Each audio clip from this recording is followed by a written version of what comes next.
앞서서 제가 말씀드린 것처럼 브리핑에서 전해드린 것처럼 중장기적으로 봤을 때는 SK 하이닉스의 HBM 점유율이 50%까지 올라갈 가능성도 있다라고 하니까 이 부분도 투자하실 때는 좀 참고해 보시면 좋지 않을까 싶습니다.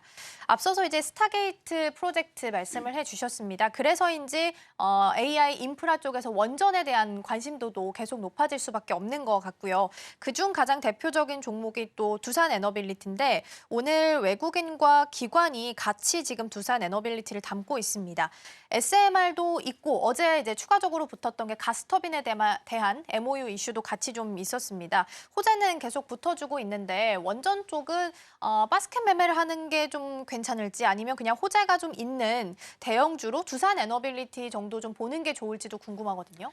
일단 저는 원전은 상당히 좀 좋게 보고 있는데 사실 이 명과 암이 조금 같이 있지 않나라고 좀 보고 있습니다. 그래서 최근 상승은 사실상 어떠한 좀 테마 관점에서 상승이 나오고 있다 정도로 조금 판단을 해보셔야 될 것 같고요.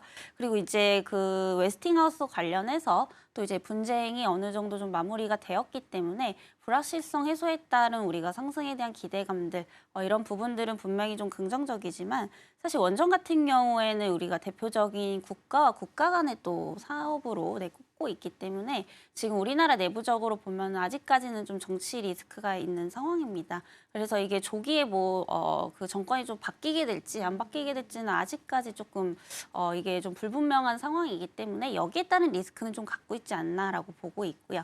만약에 이제 정권이 바뀌게 된다라고 한다면 또 이제 원전 이제 그 모멘텀에 있어서는 상당히 좀 약화될 수 있는 부분들도 상당히 있기 때문에 이런 부분들은 조금 지켜봐야지 않겠나라고 좀 보고 있는 상황입니다.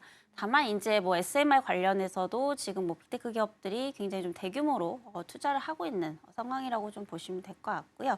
유일하게 이제 두산에너빌리티 같은 경우에 SMR 또 주기기 관련해서 또 이제 공급을 할 수 있는 유일한 이제 기업이기 때문에 이와 관련해서 이제 이슈가 있는 것도 상당히 좀 긍정적입니다만은 아직까지 이제 SMR 관련해서 이제 실질적으로 좀 수익을 내고 있는 기업들이 없다라는 거죠. 그래서 아직까지는 좀 기대감이다라고 좀 보시면 될 것 같고요.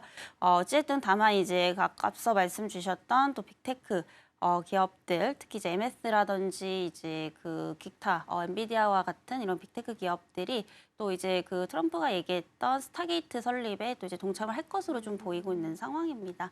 그래서 결국에는 이제 전력에 대한 어떤 수요 증가, 공급 부족으로 좀 이어질 수밖에 없기 때문에 이 원전이 다시 한번 또 살아날 수 있는 모멘텀인 것은 분명합니다만은 아직까지는 이제 실적에 대한 부분들로 있어서 조금 보여주는 기업들이 많이 없다라는 거. 그래서 조금 트레이딩 전략으로 조금 접근을 해보시면 좀 좋지 않을까라는 말씀 드리겠고요.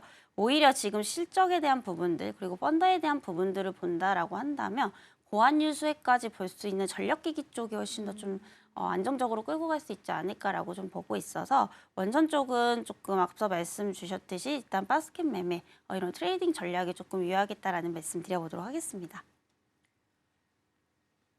네, 원전은 이제 내러티브는 계속 좋아지고 있긴 합니다만 숫자, 실적까지 좀 확인을 하면서 가야 될 것 같고요. 일단은 바스켓 매매로 트레이딩 전략도 괜찮다라는 말씀을 좀 해주셨습니다. 오늘 좀 덜어내는 쪽을 반대로 좀 보니까요. 외국인이랑 기관 같이 덜어내는 게 조선이 많습니다. 지금 기관에서는 조선 ETF도 덜어내고 있고 양쪽에서 지금 HD 한국조선해양, 한화오션, HD 현대미포 대표적인 종목들을 좀 덜어내고 있는 걸로 보이거든요.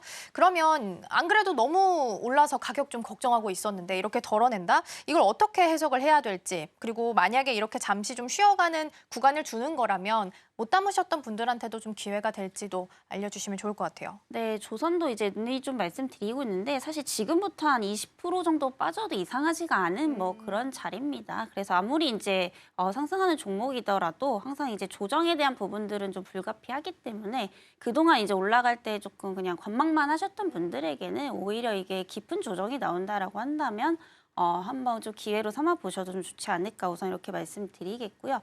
이 조선업 같은 경우에는 지금 슈퍼사이클이 상당히 좀 장기화 될 것으로 좀 보이고 있죠. 사실상 이제 작년부터 이제 그 슈퍼사이클이 좀 시작이 되었던 부분인데 올해에도 이제 역대 실적을 또 달성을 할 것으로 좀 보이고 있는 상황이 있고요. 그리고 이제 수주를 이제 작년에 받아놨던 게 상당히 좀 많기 때문에 이게 이제 2, 3년 뒤에 실적에 반영이 될 것이다라고 좀 본다라고 한다면 적어도 내년까지 실적에 대한 부분들은 좀 걱정이 없을 것으로 좀 보이고 있는 상황입니다. 또 단순히 뭐 실적뿐만이 아니라 지금 이제 트럼프와 또 연관 지어서 좀 보게 된다라고 한다면 결국에 이제 LNG선 비중이 상당히 좀 많이 늘어날 수밖에 없다라는 거죠. 그래서 트럼프 같은 경우에는 아무래도 친환경 에너지보다는 또 화석 연료 중심의 어떠한 정책을 또 펼치는 사람이기 때문에 이와 관련해서 이를 운반할 수 있는 특히 이제 우리나라 같은 경우에 LNG선에 있어서 전 세계에서 이제 가장 좋은 기술을 좀 가지고 있는 국가다 보니까 우리나라에서 이제 가장 큰 좀 수혜를 좀 볼 수 있지 않을까라고 좀 보고 있는 상황입니다.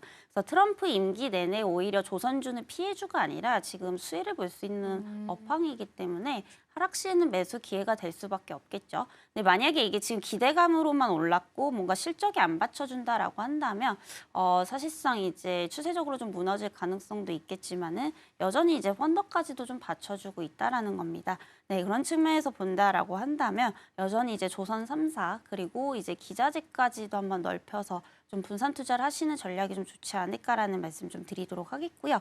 오늘 이제 HD현대중공업 같은 경우에 한 마이너스 1.9% 그리고 뭐 대체적으로 좀 많이 빠집니다. 하나오션은 그래도 이제 0.95% 약 보합권에서 좀 움직이고 있습니다만 기타 이제 삼성중공업도 좀 보게 되면은 마이너스 1.13% 하락이 좀 나오고 있는데 사실 오른 거에 비하면 이거는 좀 빠졌다라고 보기도 뭐 하죠. 그래서 만약에 추가적인 조정이 나온다라고 한다면 조금 더 비중 확대를 하시는 전략 우선 말씀드리도록 하겠고요. 여기서 이제 또 바닥을 조금 확인을 해야 되는 부분들인데 만약에 이제 지금 접근을 하신다라고 한다면은 만약에 한 종목에 이제 비중을 10% 들어간다라고 했을 시에 뭐 지금 2%, 3%씩 이렇게 조금 나눠 가시는 어떤 전략을 조금 취하시는 것도 좋지 않을까라는 말씀 드리겠습니다.